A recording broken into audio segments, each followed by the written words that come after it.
big welcome to the Bengaluru Design Meetup. Oorjaa is really happy to host this month's Curious Crow in collaboration with Young Designers India. Curious Crow is Oorjaa's platform for meaningful conversations around sustainability and circularity in design and architecture, curating discussions and explorations into innovative and green practices. We're excited to partner with YDI, an organization dedicated to expanding the design community's worldview across various disciplines and avenues. Founded in 2020 by Sushant Vora, YDI is now led by a vibrant team of community leaders. Representing them today is Priya Kinney, the Bangalore chapter head of YDI. Priya is an industrial designer from Bangalore, currently working at Ather Energy. She's passionate about building products with strong narratives and has always been curious about circular design, which is why she was eager to facilitate this discussion here today. She's been with the YDI team for about 4 years now, building and growing the community. This evening, Jenny Pinto, founder and design director of Oorjaa, will share her thoughts and ideas about circular design and Oorjaa's journey. Founding one of India's first paper design studios in 1998 and joined by Radish Shetty in 2013, Oorjaa is today a front runner in exploring waste and circularity in a design practice. Before moving to Bangalore, Jenny was a TV commercial producer and director in Bombay.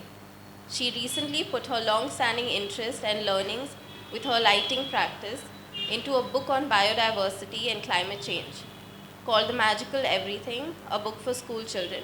I think we have a couple of books as well, so on your way out, if you'd like to, please have a look at the book. Now, I will give the mic to Jenny. I'll just say hi. Thank you, Seher, and thank you, all of you, for being here on time. Thank you, Priya, for making this happen. Yeah, of course. So, Yeah, before we get started again, thank you all. I see a lot of familiar faces, so I know that we've clearly done something right in hosting these events. Hi, you can just have a seat. Go ahead. Yeah, we're clearly doing something right to have so many of you coming back for every event. We'll try and keep this quick.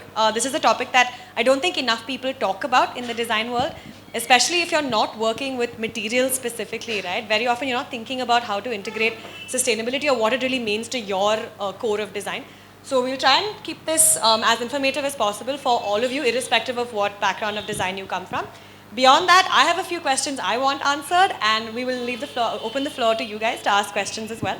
After that, we'll clear up this space. We can go on to the usual meetup setting where you talk to each other, get to know each other, and just have a good time. Okay, that's basically how this event is going to go. Yeah, without further ado, I will leave it to Jenny. thank you so much, Priya. Yes. So circular design, yes, you'll already know what today's about. We kept it a secret till the end. Okay, for the ones who've just come in, I'm Jenny Pinto, the founder and design director of Oorjaa. And we're in conversation today about circular design, before I tell you the story of Oorjaa as well. Okay, so this is a familiar scene to all of us who live in India. We know that, most street corners, whether it's rural India or urban, when you're thirsty, you'll find a guy selling coconuts who's probably, this is a completely circular, nature gives to us in this completely hygienic, well-designed, packaged way. And, for who knows, hundreds of years, we have been aggregating it. We come and bring it to the street corner. Somebody's thirsty. It's opened up. You have it. That's it. It's so simple. Now, I'm going to play this for you. I've actually just returned from the Far East, where I spent 5 weeks, and every supermarket, I saw this product. And I thought, although it's sort of slightly simplifying the concept of circularity, I thought it was a good example because we are so completely familiar with the Nariyal Pani, El Neer.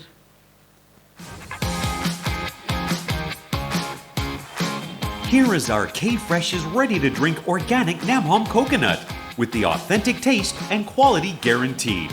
Plus, we're the first who invented the innovative, easy-to-open coconuts. If you're curious about our K-Fresh standards, follow us to find out more. Starting from the 4 provinces in Thailand that are perfect for growing Namhom coconut trees.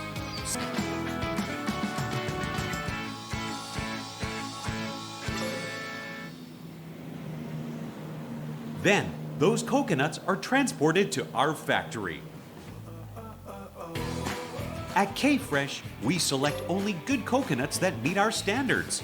Low-quality coconuts won't be passed. Next is the production phase. Cutting and trimming coconuts through organized procedures until they are finished.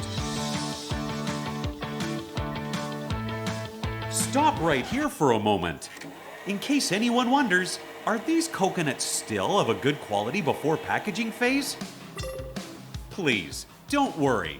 Our QA team has a good management system in maintaining the quality of coconuts. This is why our coconut quality is certified. The question is now cleared. Let's see the next step. When everything is ready, our Namhom coconuts are well packed and can be delivered globally.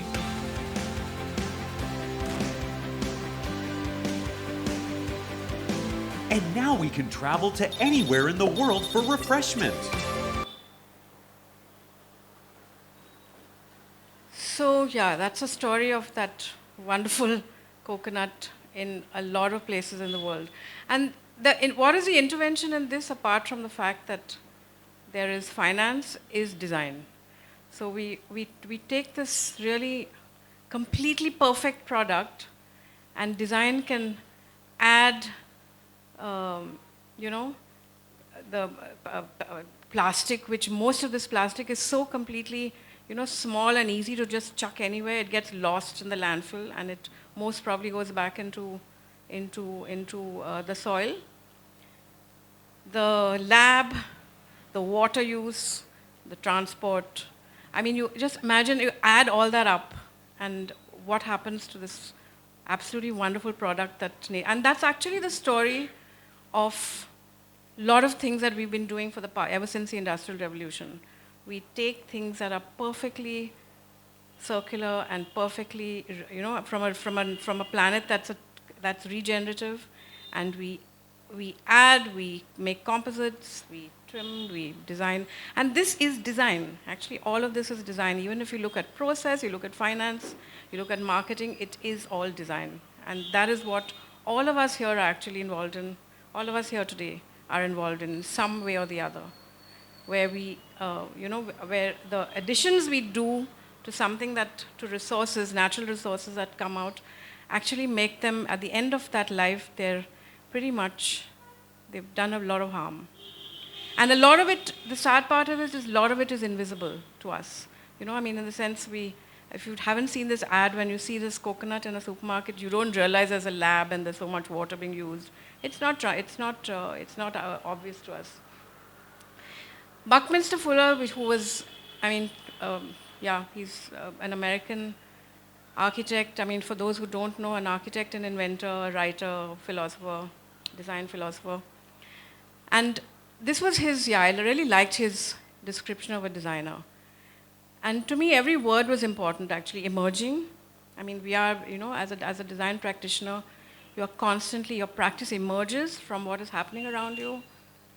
It's a synthesis, definitely, of several things. And the interesting thing was also the evolutionary strategist, because evolution is actually selection of the best. So that's what happens in design as well.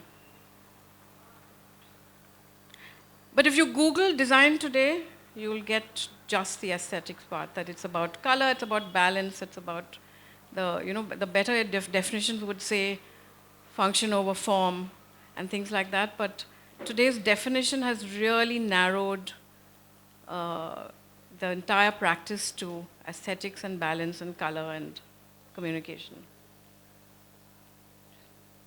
And to me, design is really about creating impact. Because if you look, today's world is, to me, 100% designed. Absolutely every part of our life whether it's process, whether it's service, whether it's product, it is designed. We live in a 100% designed world. And design shapes our world really in profound ways. I mean, and when I say our mental health, to me, the fact that there's so much of mental health problems with the very young people today is, and comes from social media. And that to me is a design flaw in that product, in all those products. The moment they commercialized social media, I mean, the distortions that happen politically, socially, it's a design flaw. The fact that you can walk down the streets of Rio and somebody will kill you for your shoes, for your Air Jordan or whatever, your expensive running shoes is a design flaw. It's a flaw in the design thinking. So yes, so how we live, what we wear, especially what we wear. Fashion is a huge polluter. Transport, we all know, huge contributor to carbon. How we travel, how we entertain ourselves, every single thing is designed. And as a consequence, yes, thanks to industrial tech, which is over, ever since we industrialized 250 years ago, it has become so completely advanced and so, on the technical side, that we are extracting faster, we are producing more, and the big problem is that we are producing more waste than we can handle, and that I think is obvious to all of us. So if we are in an ecological crisis today, I think we've designed ourselves into it, and it's not about the planet out there. It's not somebody else's problem. It's not climate change. We have designed ourselves into this problem.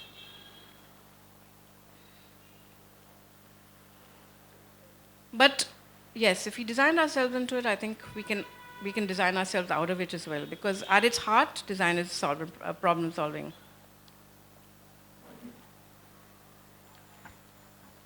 And I really mean this when I say that all of you here are actually part of an extremely influential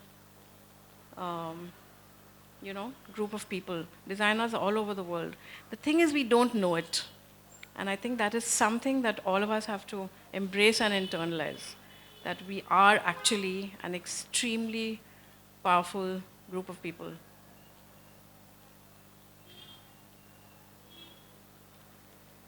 Did I skip a slide? No.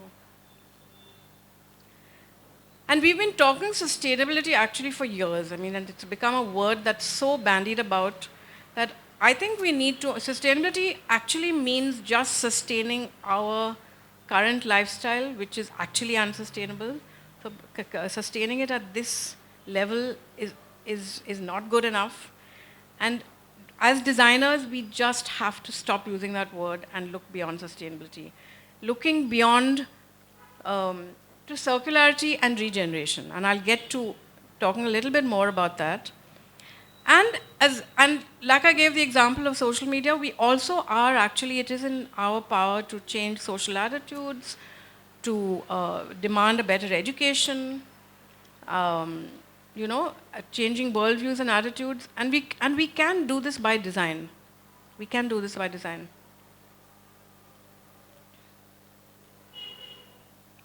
Right. So what the hell is circular design? For those, I'm sure that almost everyone in this room has done various degrees of, finding out what it is. But it is confusing. I have to admit that it's not. We are actually really on, step 1 or 2 worldwide, and people are just beginning to talk about architecture being regenerative, products being circular. So it's not easy because we're all at the beginning of this journey.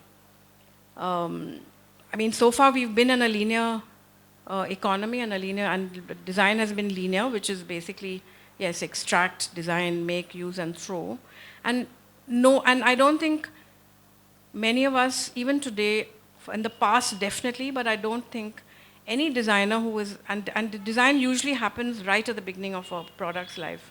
I don't think many people thought about what came before and what came after.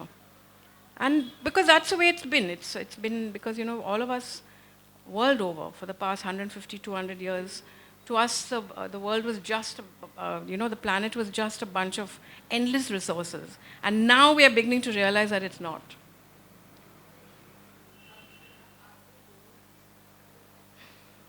No, I was trying, yeah, okay. So if we're living in a linear design world, it's now time to bend the line. And how do we do that? Firstly, why circular design? And these answers are actually, in a way, obvious. I think most of us know why circular design.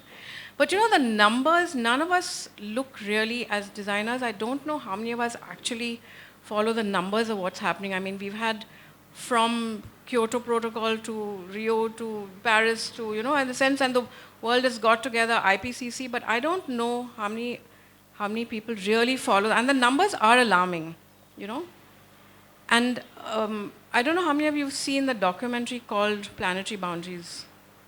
Anyone here seen it? I mean, if you'll get the chance, it's on Netflix, you must see it. That if there are 9 planetary boundaries and we are very close to tipping points of 8 of them,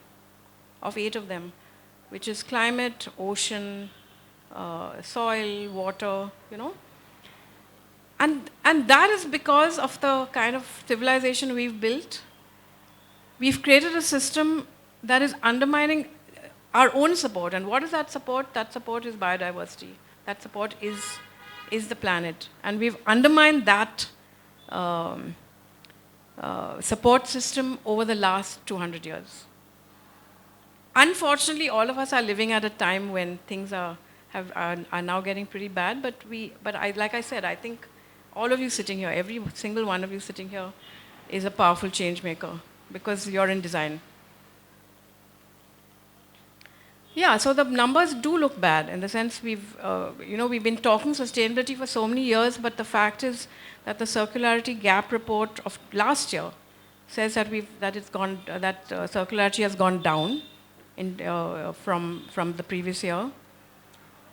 How many of us know that only 9% of global plastic is recycled? Because a lot of us forget about it. We see a recycling bin and we say, that's it, my job is done, put it in there. Someone's going to take care of it. Nobody takes care of it. 9% worldwide gets recycled. And 7% of the world's economy is circular. So when I said earlier that we are actually really at the beginning of the story, that is, we are at the beginning of the story, and that's in a way a good place to be because it just means that we have the rest of our careers and our lives to change things. It's a good place to be. So how do we go about it? Yes, the answers lie in nature, actually. Every single thing that the planet does for the past 4.5 billion years is design. It's designed life over and over again, 5 mass extinctions. It has created a world where 300,000 years ago it was good enough for a species like ours to evolve. And that is a very important thing to know. And because the planet, which was what was called the Holocene, was a perfect place, a paradise, for a species like ours to evolve. And so we should make it our business to find out what is it that the planet does that sustains life. And as designers, I feel we need to actually, design our products, and our practice should be as close to the way as nature does things, as close as possible. So what are the tools of a circular designer? How many of you have heard of systems thinking or have read about it or follow it? Okay. 2, 3, 4, good. Okay. That's nice to know. One of the basic principles on which that the planet runs is it's a bunch of systems. I mean, our bodies are a bunch of systems. We have our digestive system, our nervous system, and the various systems which alone they function within themselves, but they cannot function out of our bodies. Within the body, they are dependent on each other, so systems are are interdependent, and they're perfect in themselves, but they're interdependent, they're nested, there will be one system inside the other, which is why if you have a bad stomach, you could get a headache, or you could get fever, because it impacts all the other systems in your body. But together, when they're together, they work as a whole. And that's exactly the way the planet works, which is why when we're extracting minerals or we're tampering with a river, diverting a river for some purpose that we, to make our lives better, we are interfering with several systems which then cascade and impact each other, exactly the way our bodies work. And that is something that, as designers, we must start educating ourselves about. There's a lot of self-learning that you can do. Learn how systems work. So when you're designing, or when you're designing, whether it's whatever, whether it's service, or whether it's UX, UI, whether it's a product, think of all the systems that what you're designing impacts. Before it comes into your hands, after it leaves your hands. What happens to the product at the end of its life? And studying, just reading about ecosystems, watch documentaries, there's lots of, you don't have to be a scholar to know this. There's just lots of information out there, which is at the, literally at the tips of our fingers. And if you learn how ecosystems function, you can actually bring that into your design practice. And I'll tell you how I brought it into mine in a little while. Material, a very, very important part of our practices, where even if we are in graphic design, is to know the materials that come into our practice. What are the materials, even if it's just packaging, or even if it's just courier, if it's just, or the software that we use, or the hardware that we use. I mean, how many of us really know the impact that all the gadgets that we use have? It's actually not very, it's not a very transparent thing at all to us. Data storage. Do you know how much power and water goes into data storage? Into the cloud. What a high carbon footprint the cloud has. And all of us just mindlessly say, do things and send it to the cloud. Big companies are doing that now. They're sort of tampering with their own, that's where the greenwashing comes in. They tamper with their own carbon numbers because they're required to do that. But what are they doing? They're outsourcing their data storage. So they're outsourcing their carbon footprint literally. So the material that comes into all our practices, it's very, very important, and that brings me back to plastic. I mean, before some of you came, we were just chatting about how many of us actually think about and bring circularity into our practice. And plastic is actually not a it's a very, very useful material, the high value plastic. It is about keeping plastic in a perpetual cycle. And without letting it degrade, without mixing low value plastic and high value plastic, and mixing synthetic and natural materials, a complete no-no. In the sense, a few years ago, we've had some textile companies, I don't know whether any of you work for them, but you are from NIFT, you probably also know a lot about this, where they're making yarn from PET bottles. And it's something that they just show off about. But when they make denim jeans, they're mixing cotton with plastic. And that is a no-no because it's very, very difficult to separate. You've got to be, I mean, how many of you know how many elements of the periodic table are we made of? Does anybody know? Under 30. Your smartphone, how many elements of the periodic table in that? 80 plus. That little thing that you hold in your hand has 80 plus. We, who are so much smarter than the smartphones, we are only less than 30. That's how nature designs. And all of it can be degraded and goes back into the system. Not so with your phone. It's very, very difficult to separate all the elements that go into a smartphone. So recycling becomes more and more difficult as you get into composites, where you're mixing materials. And that is what I mean by material literate, in the sense it's very important, even if you're not manufacturing smartphones, whatever you're making, your natural dyes if it's in fashion, mixing synthetic and natural fibers, those things are all very, very important to know as a designer. That if you leave them just as plastic, as high value plastic, or as single or maybe at the most two elements, few elements, it's fine. The separating of elements at the end of life of a product is extremely energy intensive, and that only adds to the carbon footprint. Local to me is also a big thing. We'll get back to it later when we talk about Oorjaa. And I think we've got to also trust ourselves, trust our own instincts, question things that we've been told, trust yourself, trust your own doubts, and stay true and stay connected to yourself is what I think is very, very important. Question the paradigm, question your own choices. So here are some of the products that I have looked at, and I sort of, admire their journey. Have you all heard of Fairphone? It's a European, in Holland, in Netherlands actually. It's a guy an engineer actually, he was once, his young son came and said, he had this Nintendo or something had broken, and he said, can you repair this? And this guy who thought he was a good engineer, he couldn't even open the thing. He couldn't even unscrew it and open it. And he thought, this is ridiculous. If there's something that I can't repair, then this is a bad product. So he went on to founded Fairphone, which is a phone that you can take apart and repair yourself. The battery is replaceable.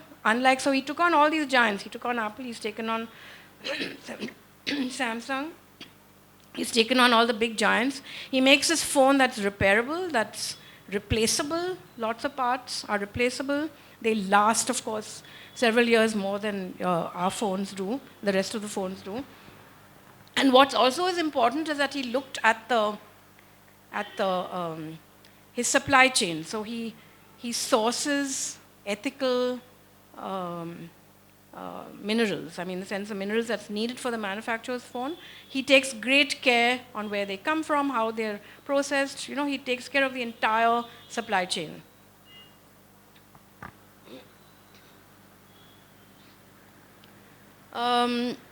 This is a architectural practice in Bali.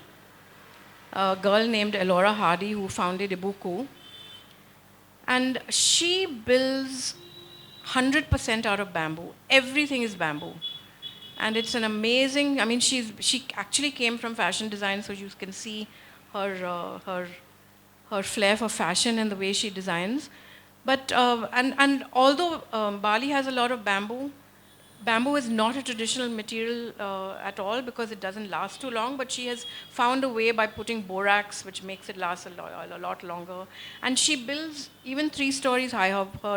I've visited some of her buildings. They're just amazing in terms of design and how she thinks about, so even, she does the furniture herself because she feels that you can't start putting wooden doors and you can't start putting other materials. So she makes absolutely everything out of bamboo, and it's amazing what she does.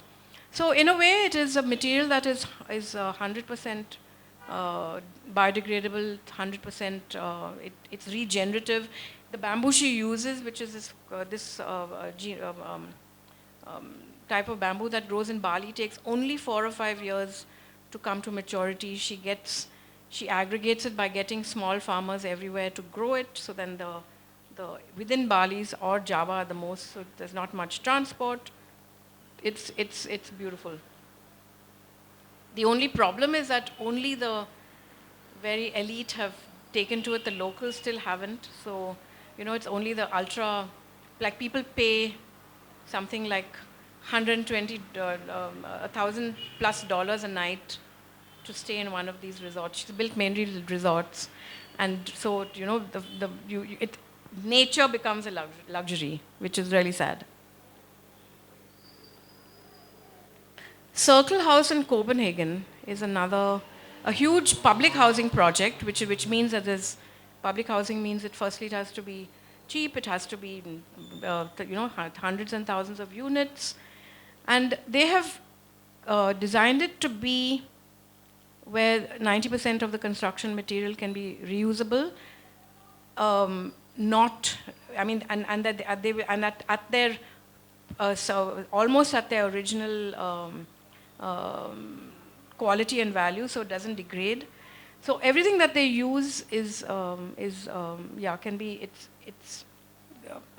dismantleable and it can be used again.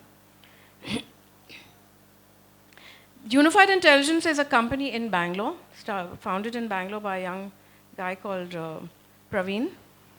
And he uses, if you look at the picture at the bottom, the second layer is entirely from low value plastic. So he sort of compresses it, and over that is also a composite of cement and sawdust and things like that. His second design is also the paper honeycomb, which is sandwiched between ply, which gives a lot of insulation from both heat and cold. And it goes into low cost housing, but he says that they last a long time.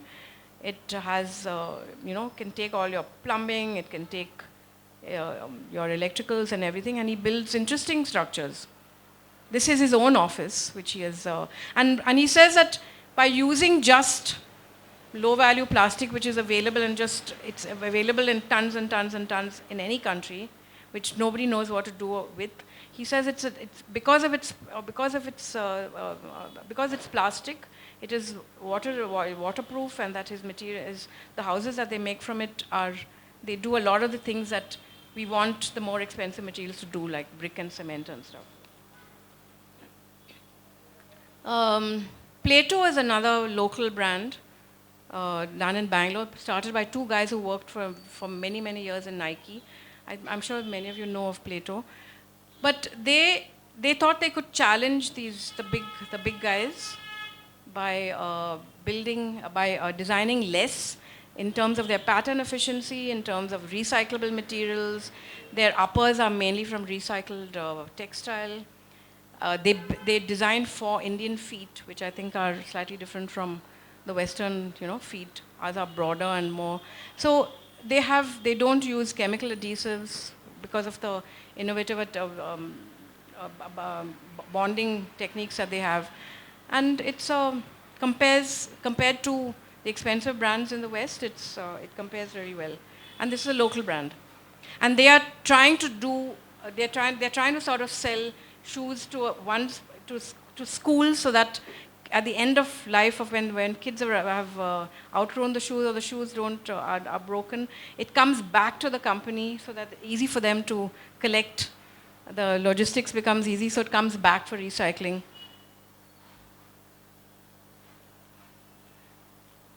How do I go back? I skipped 2 slides. And this is my favorite brand, that's Oorjaa. So Oorjaa, I founded Oorjaa in '97 when I moved from Bombay to Bangalore after being. And just 2 words about why I moved from a really. I was in advertising when India just liberalized in early '91. That was when I was there. And it's like being at the right place at the right time, because work just, as an ad filmmaker, I just got a lot of work. But what also I was seeing around me was that in '91, when the economy liberalized, we lived very different lives before that, actually, and that's the world I grew up in. And life changed. I think all of you are probably post '91, most of you.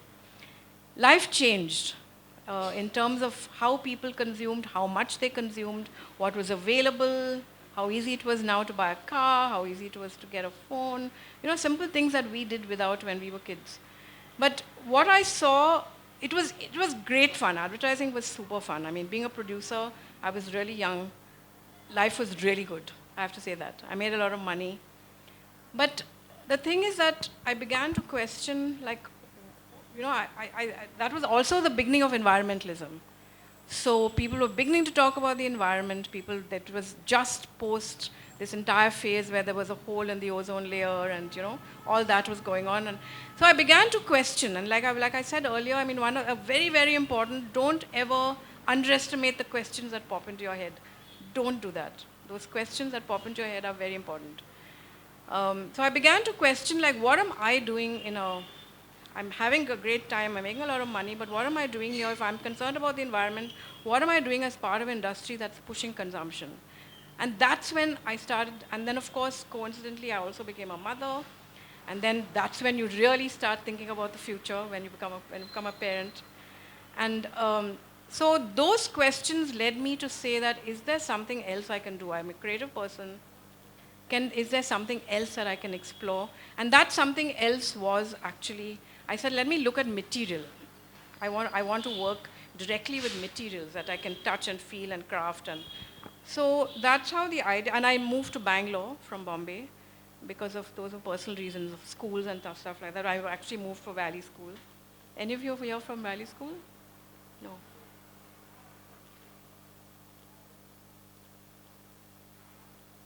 And it was, for me, the first few years was just exploring the material. I started with, I sort of fell in love with paper making, and I wanted to look at waste, but I wanted good quality paper, so I looked at banana fiber, which was an agricultural waste that comes from all over South India. They do ropes and stuff with it. I looked at sisal, I looked at banana fiber, I looked at pineapple fiber, which was things that made really strong paper. Jute was not available in South India, so I thought, so again, making it local, I said, let me look at fibers that come from local, not where it's not being transported to me more than 200, 300 kilometers. And I could do, of course, all this, and I could take this sabbatical and take this break and stop doing, because, yes, I understand that everybody has constraints of having to make a living. And I had done fairly well as an ad filmmaker, and I had that cushioning of saying, okay, I think I can not make money for a few years and really look at what concerns me, what are my concerns. So the resources, yes, I looked at trying to be local. Paper making is very water intensive. I looked at my water source. Then I bought a piece of land off Shajapur Road, and I built a studio there. I thought the building, if it's going to be just my paper studio, then I can build it completely for paper, which was the process. I wanted it to be, to recycle all my water. I wanted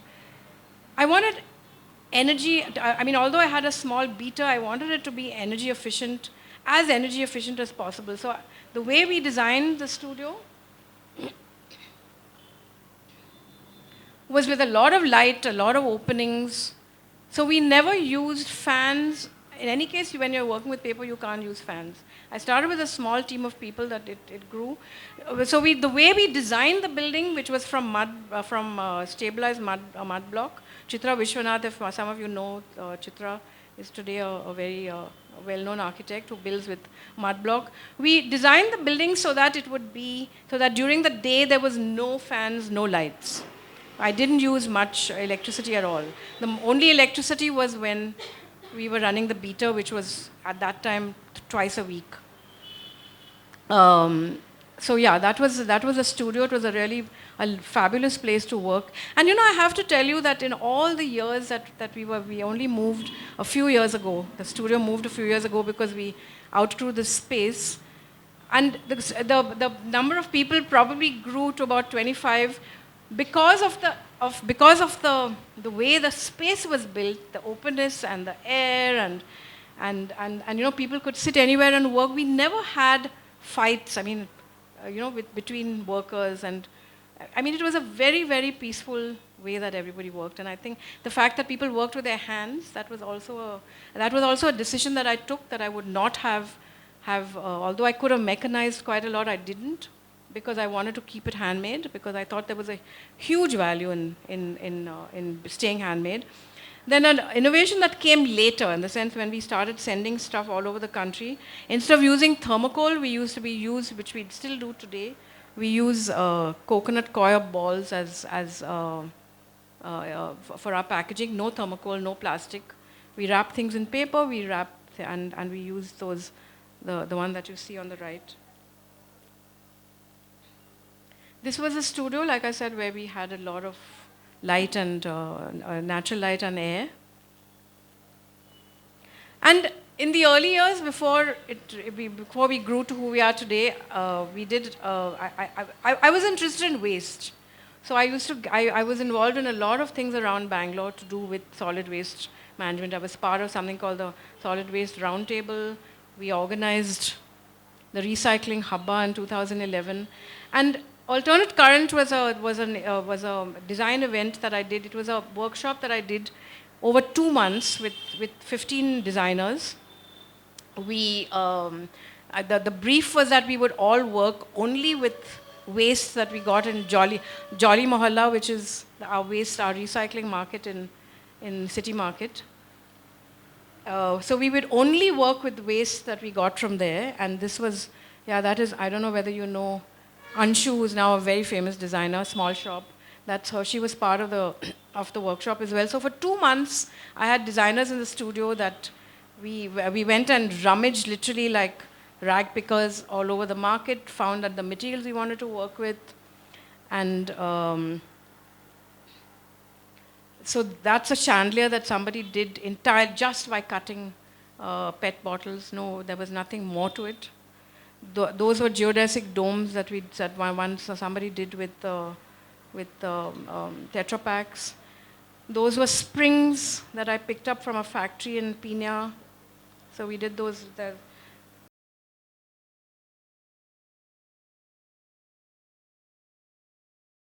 And the main material remained banana fiber for a long time, but we just made paper because it lent itself so beautifully to lighting. And we made it by hand, which is, it's a very small film that... It was pulped, and then the rest of the process of paper making was 100% by hand.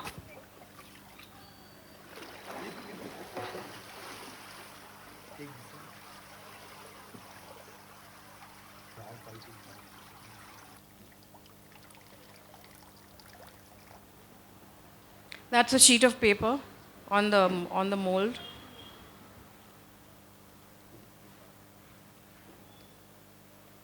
That was a huge sheet of paper that we made for some art project that I was doing. This was one of the very, very first designs that came out of the studio, which is still one of my favorites, and I have it at home. And then we began, so, like I said, my journey was really about the material and studying that material, how much you beat it, what happens if you beat it longer, what is the shrinkage time, if it's high shrinkage paper, what happens, so inserting wire in high shrinkage paper and then putting out to dry quickly, it gives you, it starts sculpting itself. It was just an absolutely fabulous material to work with. I mean, you can see it here too, that, depending on when you crush it, how much you crush it, how thick the paper is, how thin the paper is, getting to know your material is actually really, really important to the process. With our waste paper, we started weaving it. You can see the panels here, actually, that's all from the waste of our own lamp making. This was a project, a collection we've done very recently where we took some waste from the oceans, where they, from fish net and plastic that comes out of the ocean. So the picture down on the right-hand corner, bottom corner, has got a lot of fish net that came out of and been picked up from beaches. It was an entire collection based on the ocean. Wabi Sabi was the next. After Radish joined, and in 2013, we started expanding the kind of materials we use, but we had decided that it was always going to be waste. And we call this false concrete because it is because it's basically quarry dust from the quarries around Bangalore, and waste paper pulp that goes into making this range of things that looks like cement, but it's not cement. It's got, it's much, much lighter than cement. And it's and you know, although it can't be sculpted like paper can, it sort of comes up. We have a range of really beautiful lights where, again, the picture on the right bottom corner, we work with a lot of other weeds, which are like water hyacinth and stuff like that, which come from, which are, as we know, pests in most of our water bodies all over India. That's also waste banana fiber that's woven in.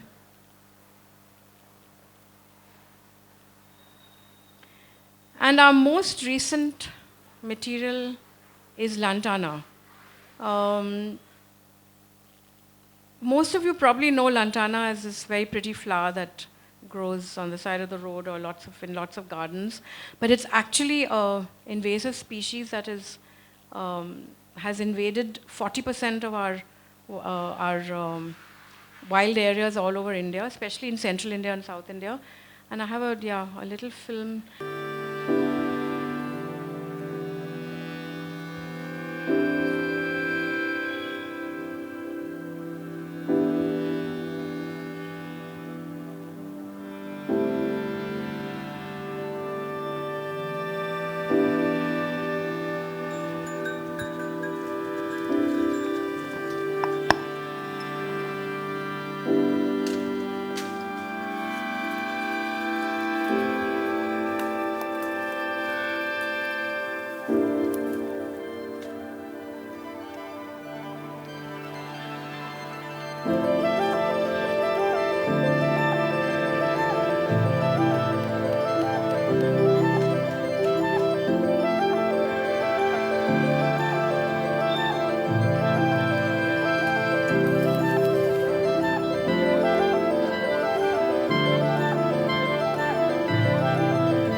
We combine it with paper, and we've actually got and if any of you have flown through T2, Bangalore Airport T2, you'll actually see a lot of our lights there.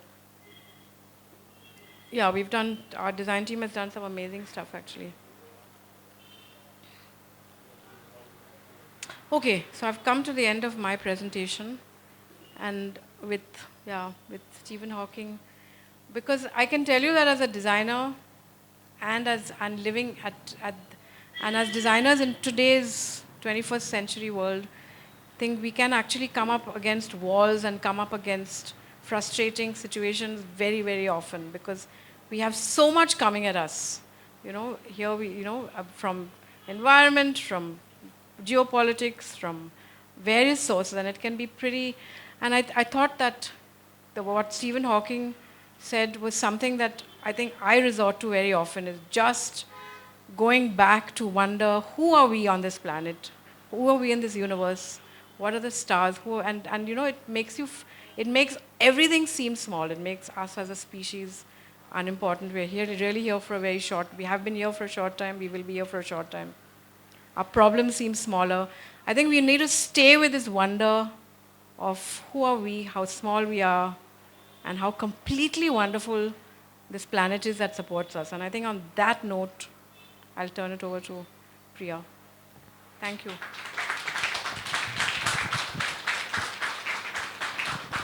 Yeah, thank you so much, Jenny. I think a lot of our questions with this circularity, you know, what like WTF is circularity, was definitely on a lot of our minds.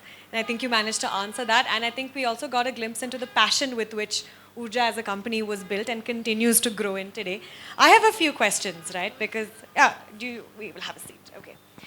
I have a few questions. So a lot of us, like I said, work for other people, right? And very often it gets hard to convince them that going the sustainable route is easy or is even viable for the company. So I want to know, us as designers, what are the strategies we can, key strategies for encouraging consumers to choose circular, which means if,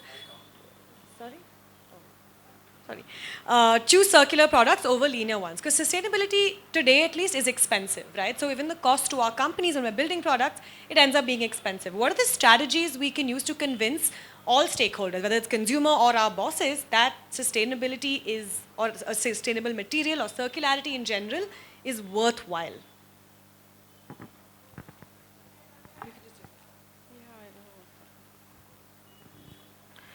That's actually a really tough question, and it's a tough situation for all of us in this. Because, yes, cost in a country like India, cost is a very, very large factor. And a lot of the costs actually, if you've probably heard about this whole thing of externalizing costs, and if you had to take the real cost of anything that we use, which doesn't, the thing, when you say sustainable, anything that's circular or sustainable is more expensive, is because everything in the supply chain is expensive. It is, so it boils down to, and if you had to take the real cost of not thinking of nature and of not thinking of circularity, those are the hidden costs that are not, that the consumer is not paying for. So it's a matter of coming back to policy, in the sense we have to have, as citizens, we have to actually demand that our governments change policy and change pricing patterns, change taxation. Because chemical agriculture, for instance, I mean, why do we pay so little for food? It's because it's hugely subsidized. People who use chemicals in agriculture are hugely subsidized. That's because fertilizer and pesticide companies are owned by big corporations. So it's all about, a lot of it is hidden from us, and that has to change, and I agree that that's not in our control. Organic doesn't need to be that expensive, but it is, because it's still in the minority. But it comes from policy change. It has to come from the top. I have one more question, then I will open it up to you all. But I think this is a burning topic that's out there today. How do you see emerging technologies, right? We hear AI everywhere, blockchain, IoT, all of it is everywhere. But how do you see any of those technologies enabling or enhancing circular design? Or maybe making it worse, whatever end of the spectrum you think it's on? Yeah, this is actually a very, very long discussion, because I think when it comes to AI, there's also a lot of philosophy that we need to also think about. But see, eventually AI is we as a species, our intent will be as far as AI goes. And I think the AI wars that are going on also between companies just now, Elon Musk since he's in the news these days, he's one person who is also, at one of the large companies that is into AI.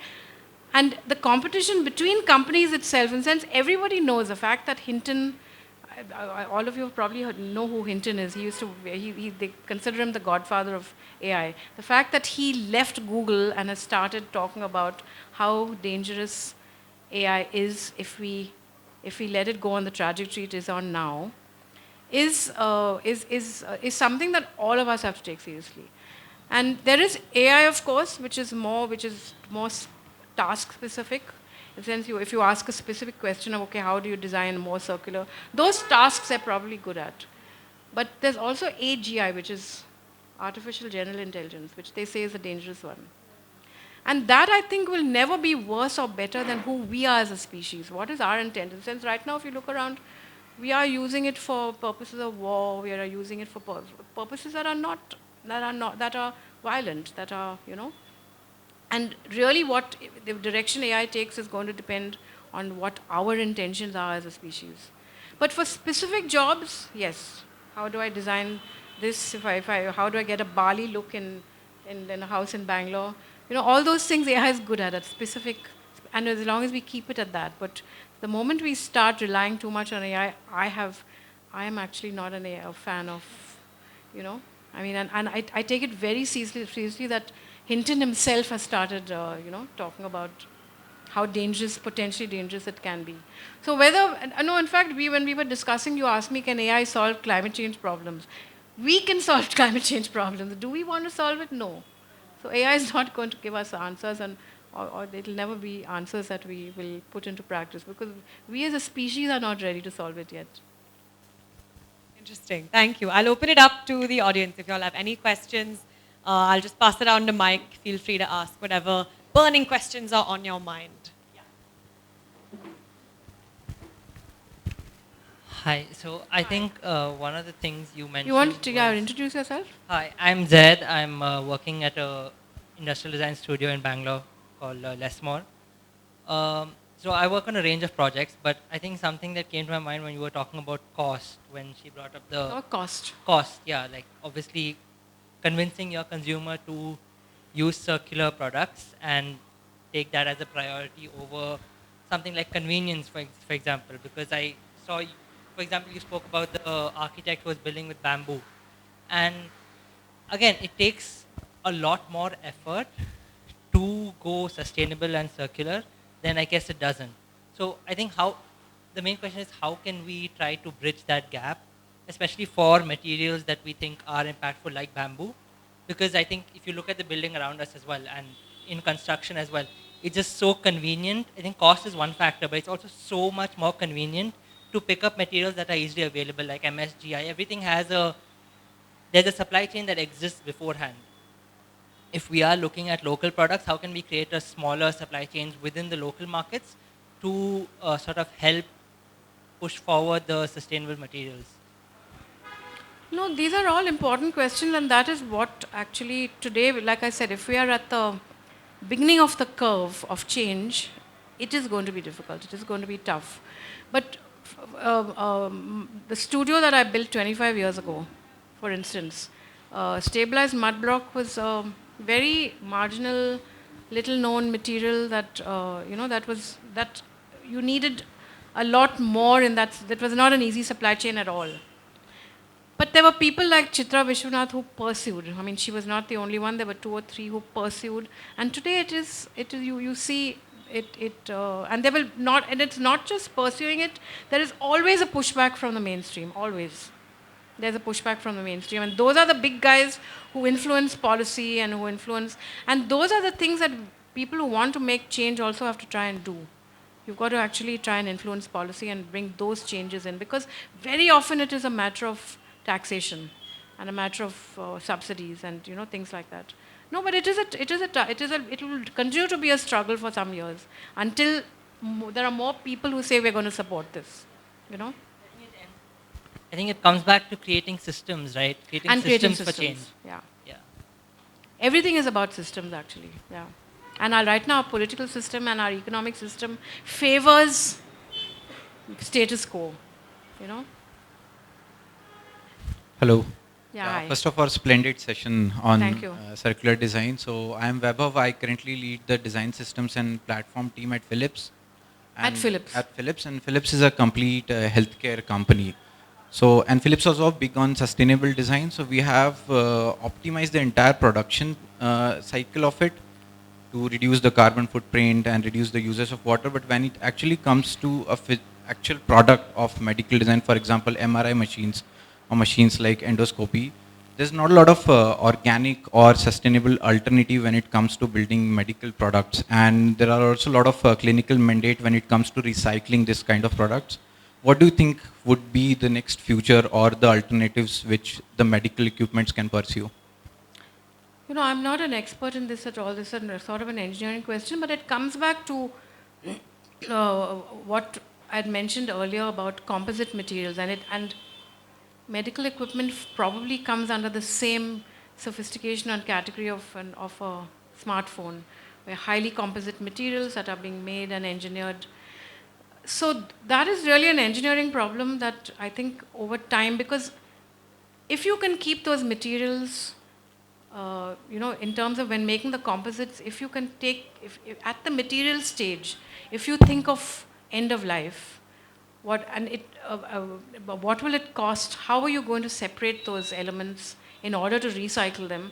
Those things are possible now. I mean, the little bit of reading that I've been doing about it, because these are on the sophisticated end of where highly engineered, highly composite materials. But they are expensive to separate and recycle, but it is possible. Like for instance, what you do with, it was a question I wanted to ask Priya. She's in that everybody thinks that electric is the answer to all our problems.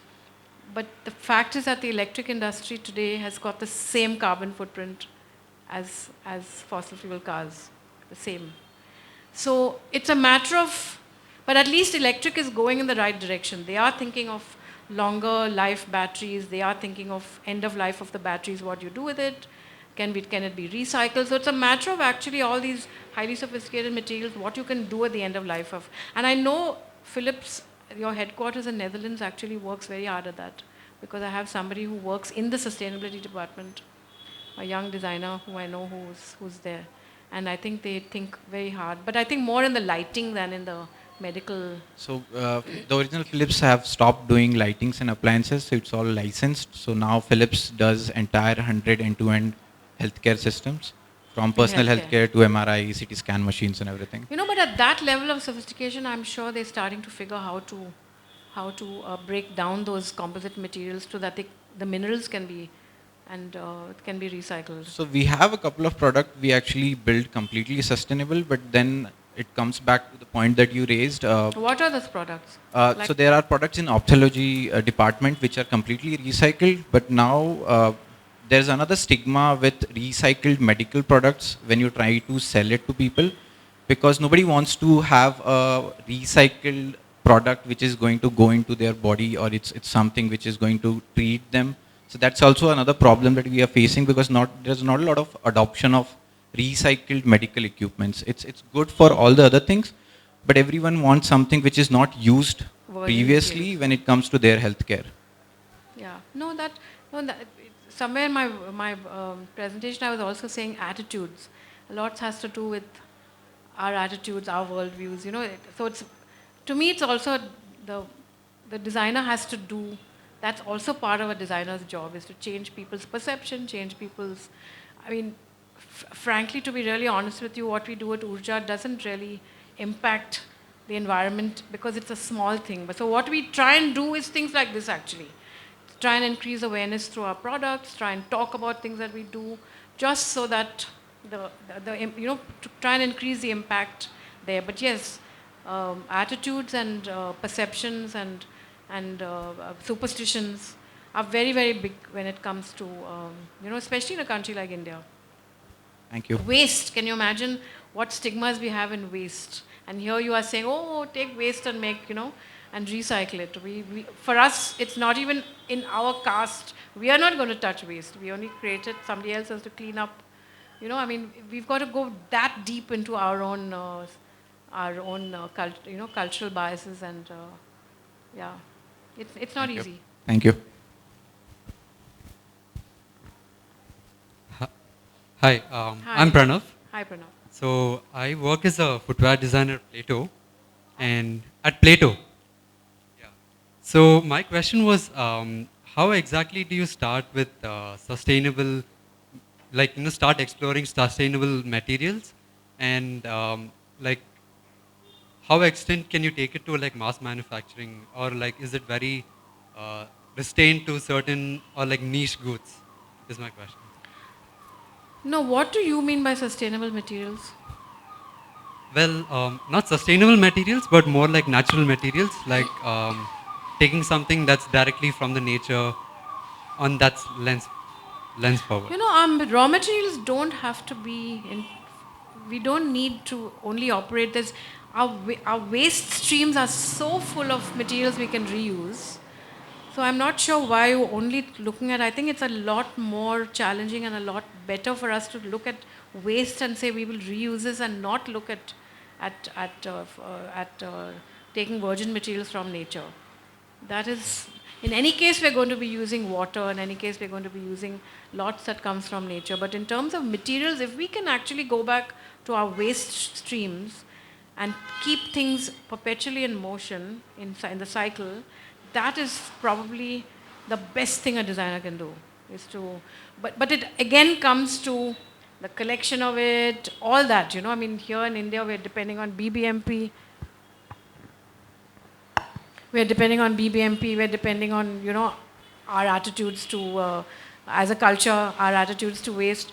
So there, a lot of all that has to fall in place. Like this unified intelligence, this guy who I was talking about, Praveen, he said that it is so difficult. They need something like 3 tons of plastic a day if they can really go to capacity, low value plastic. He said, where do I get it from? BBMP is not organized enough to collect low value plastic separately. We are not disciplined enough as a culture to say, okay, low value plastic I will put in this bin, that we will segregate. Segregation has taken years and years, and since I was part of the group in 2009 that started, we took we filed a PIL in court saying that the government has to insist people segregate. We're now in 2024, and I don't think every neighborhood in Bangalore segregates. It's a very, very tough thing to change attitudes. So, but that also I feel is a design problem. I think those processes, if only BBMP took some clever designers and said, okay, let's design logistics. Let's design on just collecting, on changing attitudes. So yeah, design comes into everything. Like you mentioned, the system has to be... The system has to be created, yeah, and tweaked and created, yeah. But I think our waste streams have a lot of material, from medical equipment to phones, sophisticated things, which are, some of them are very difficult to, very expensive rather, they have a lot of energy to separate those elements and to recycle them, but they have to be done because as a civilization we now want all these things. So that's the other question I think the following generations have to question. Do we really need all these things? Is something that I think, the next generation, coming generations are going to have to ask. Do we really, how much do we really need? Those are philosophical questions that will crop up. Thank you so much.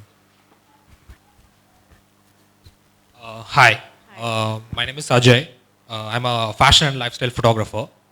So my question is about your design practices. So you started out as an explorative studio, and and then you've got into the whole equation of light. So with respect to materials, where exactly do you stop the exploration as a creative and put that across in the market the first time? Like, let's say, for instance, as a bamboo, for instance, when it was in the market initially, it was not something that, okay, bamboo is something that can be used for a light purpose. So where exactly do you take that creative call as saying that, okay, let me stop the exploration here, put that in the market and test it? So like, how do you work that design call? I'm not sure I understood it completely. No. Okay. What about bamboo? No, that's for example. For example. For example, yeah. I mean, with any material exploration for that matters, where exactly do you take the call as a creative person and get into the idea of putting it in the market? Because the whole idea is also about making people buy a sustainable product. It was, yeah. I can tell you with paper 25 years ago, nobody, I mean, like the Japanese had such sophisticated use of paper in architecture, not us. For us, in India, it was just so. I probably spent 10 years answering questions like, oh, but how strong is paper? And oh, how long will this lamp last? And oh, how do you dust it? I probably spent 10 years, and I think the team says sometimes in exhibitions we do, they're still answering those questions. So those will be there in the sense, and that is an evolving, that's an evolving situation. But and my answer used to be, how do you take care of glass? You can't knock a glass object down. You can knock my paper lamp down, nothing will happen. Just how certain materials need certain care, certain other materials need other kind of care. So you can wet glass, but you can't wet paper. You can knock my paper lamp down. You can't knock a glass lamp down. So yeah, you've got to also start being a little cheeky. But no, so when to me, a material actually has, I don't think you need to stop exploring that material. I mean, paper, who would have thought, that how far paper would go, in the sense, I didn't think it either. But it emerges. You do something and you think, oh, with my waist, why don't I do this? Or like, oh, some of these designs, not this, but came out of mistakes I made. Something happened and there was a mistake and it just looked so beautiful and I thought, oh my God, can I repeat this mistake? And then you got to go back and said, what did I do wrong? Can I do this wrong again?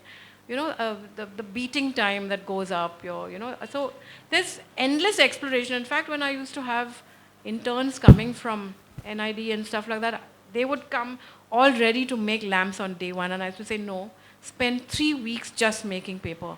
Put your hands into that vat, get wet, feel the material. You have to know your material before you, So I think there's endless things you can do. Material, there's no end to what you can, your own exploration. But you have to market test it at some point.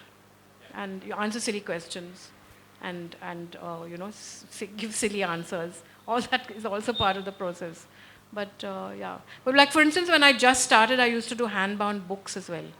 And then I found that Indians don't really, we are not we're not a culture that writes. We don't keep journals and we don't keep, So then I stopped doing that. So lamps sort of, sometimes I just have one foreigner would come and buy all my 20 books and you say, okay, fine.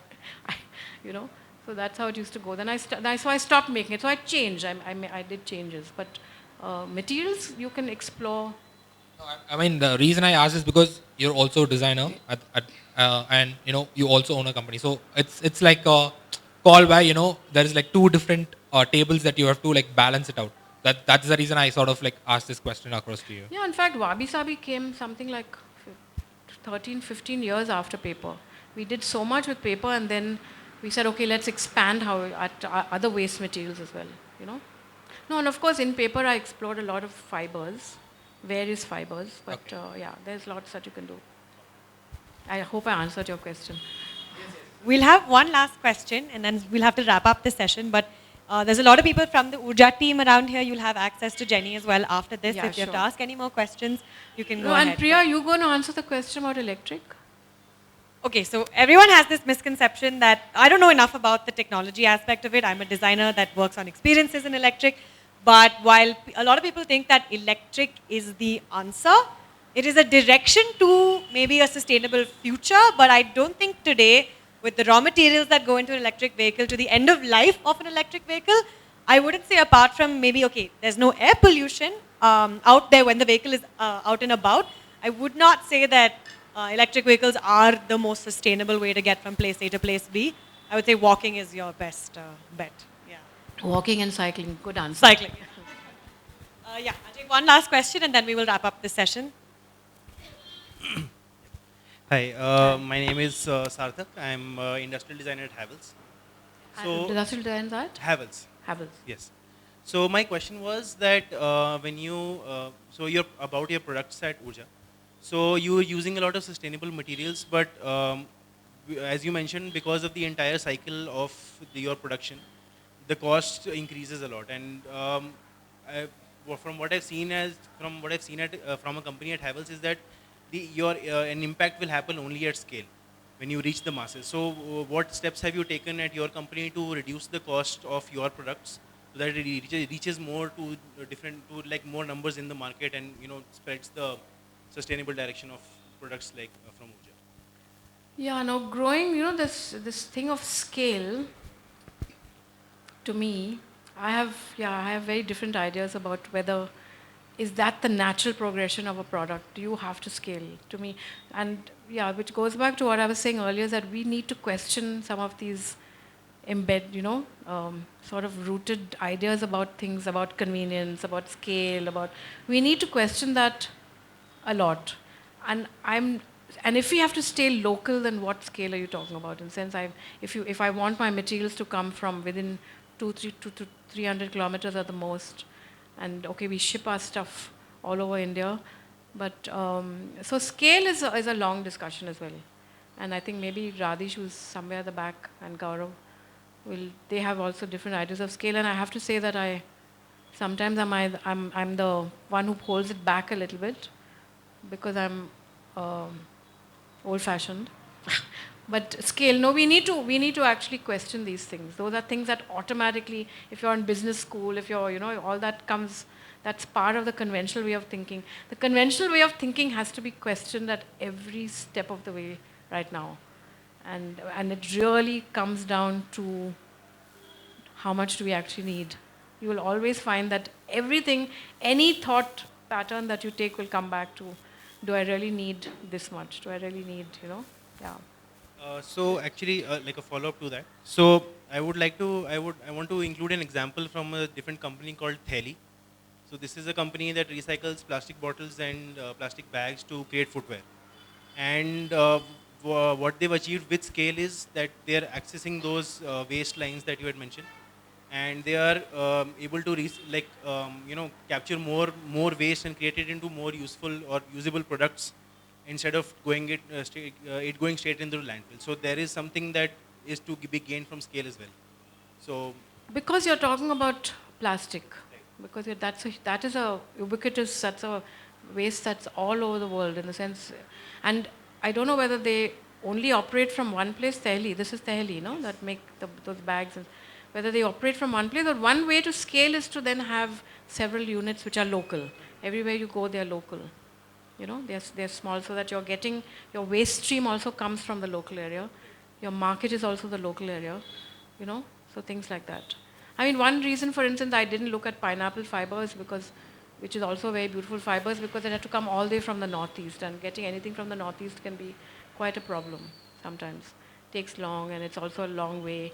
So if you had to scale, very often we discuss it. I mean, then maybe have a unit in North India that's looking at waste in North India, So yeah, so those are the, because wherever you have that unit, you are going to do local employment, you're going to get local material. So local is also, I think local is the future as well. That has to be the future. Like Priya was mentioning yesterday, you think, okay, cork is a wonderful material that, oh, it's natural, it's from just the bark of a tree, blah blah blah. I mean, it comes from a tree.